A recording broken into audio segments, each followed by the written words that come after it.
ಹೆಚ್ಚಿಗೆ ಮಾತನಾಡಲಾರದೆ ಎಲ್ಲ ನನ್ನ ಹೃದಯವಂತ ಹಳ್ಳಿಗಳಿಂದ ಬಂದಿರತಕ್ಕಂಥ ನನ್ನ ಸ್ವಾಭಿಮಾನಿ ನನ್ನ ಅಣ್ಣ ತಮ್ಮಂದಿರೇ, ನನ್ನ ಮತದಾರ ಪ್ರಭುಗಳಿಗೆ ನಾನು ನಿಮಗೆ ಕೈ ಮುಗಿದು ನಿಮ್ಮ ಪಾದಾರಗಳಿಗೆ ಶರಣು ಎಂದು ಇವತ್ತು ಬೇಡಿಕೊಳ್ಳುತ್ತೇನೆ.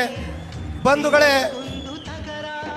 ಇವತ್ತು ನಾನೊಬ್ಬ ಬಡವ, ನನಗೆ ಆಸ್ತಿ ಇಲ್ಲ, ಜನ ಇಲ್ಲ, ನೀವೇ ಜನ, ನಾನೇ ಬಂಡವಾಳ ತಿಳ್ಕೊಂಡು 25 ವರ್ಷಗಳಿಂದ ಈ ಪರವಾಗಿ ಹೋರಾಟ ಮಾಡ್ಕೊತ ಬಂದಿದ್ದೀನಿ.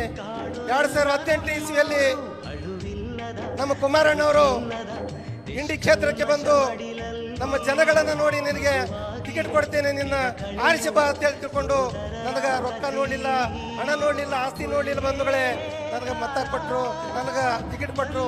ಆದರೆ ಸ್ವಲ್ಪ ಅಂತರದಿಂದ ಇವತ್ತು 2000 ಅಂತರದಿಂದ 2018 ಸೋಲಾಯಿತು. ಆದ್ರೂ ಕೂಡ ಮತ್ತೆ ನೀವೆಲ್ಲ ಪ್ರಚೋದನೆ ನನಗೆ ಶಕ್ತಿ ತುಂಬಿದ್ರಿ. ಬಿಡಿ ಪಡ್ಲ, ನೀನು ಸೋತಿಲ್ಲ, ನಾವು ಸೋತಿದ್ದೆವು. ಈ ಭಾಗಕ್ಕ ನಿನ್ನಂತ ಬಡವ, ನಿನ್ನಂತ ರೈತರ ಮಗ, ಈ ಭಾಗಕ್ಕ ನೀನು ಜೀವ ಕೊಡಕ್ಕೆ ತಯಾರಾಗಿದೆ, ನೀನು ಹೋರಾಟ ಮಾಡಕ್ಕೆ ತಯಾರಾಗಿದೆ, ನಿನ್ನಂತ ಬರ್ಬೇಕಂತ ತಿಳ್ಕೊಂಡು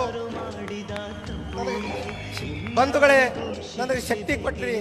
2023ರಲ್ಲಿ ನಾನು ಮತ್ತೆ 62,000 ಮತಗಳನ್ನು ತಗೊಂಡು ಇವತ್ತು ಹಣ ಇಲ್ಲ, ನಿಮ್ಮೆಲ್ಲ ರೊಕ್ಕ ಕೊಟ್ರಿ, ಹಣ ಕೊಟ್ರಿ, ನನ್ನ ಜೊತೆ ಹಂಗ ಪ್ರೀತಿ ವಿಶ್ವಾಸದಿಂದ ನೀವು ಸ್ವಂತ ಗಾಡಿಲಿ ಬಂದಿರಿ. ಬಂಧುಗಳೇ, ಅದೇ ರೀತಿ ನನಗೆ ಮತ ಕೊಟ್ರಿ.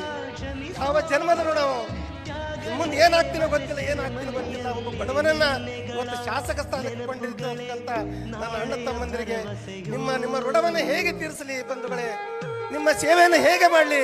ನಿಮ್ಮ ಪ್ರೀತಿ ವಿಶ್ವಾಸಕ್ಕೆ ನಾನು ಋಣಿಯಾಗಿರ್ತೇನೆ. ನಿಮ್ಮ ಪ್ರೀತಿ ವಿಶ್ವಾಸ ಸದಾ ನನ್ನ ಮೇಲೆ ಇಟ್ಟಿದ್ದೀರಿ ಬಂಧುಗಳೇ. ನಿಮ್ಮ ಋಣ ಮುಡಿಸುವಂತ ಕಾಲ ಬಂದಿದೆ. ನಿಮ್ಮೆಲ್ಲರ ಆಶೀರ್ವಾದ ಶಕ್ತಿ ರೂಪದಲ್ಲಿ ನೀವೆಲ್ಲ ಬಂದಿದ್ದೀರಿ. ಮತ್ತೆ ಬರುವಂತ ದಿನಮಾನಗಳಲ್ಲಿ ಇವತ್ತ 2020 ನಡೀತಕ್ಕಂಥ ಚುನಾವಣೆಯಲ್ಲಿ ನೀವು ಶಕ್ತಿ ತುಂಬಲಿಕ್ಕೆ ನಮ್ಮ ನಾಡಿನ ದೊರೆ, ರಾಜ್ಯದ ಆಶಾಕಿರಣರಾಗಿರ್ತಕ್ಕಂಥ ಇವತ್ತು ನಿಖಿಲ್ ಅಣ್ಣವರು ಬಂದಿದ್ದಾರೆ.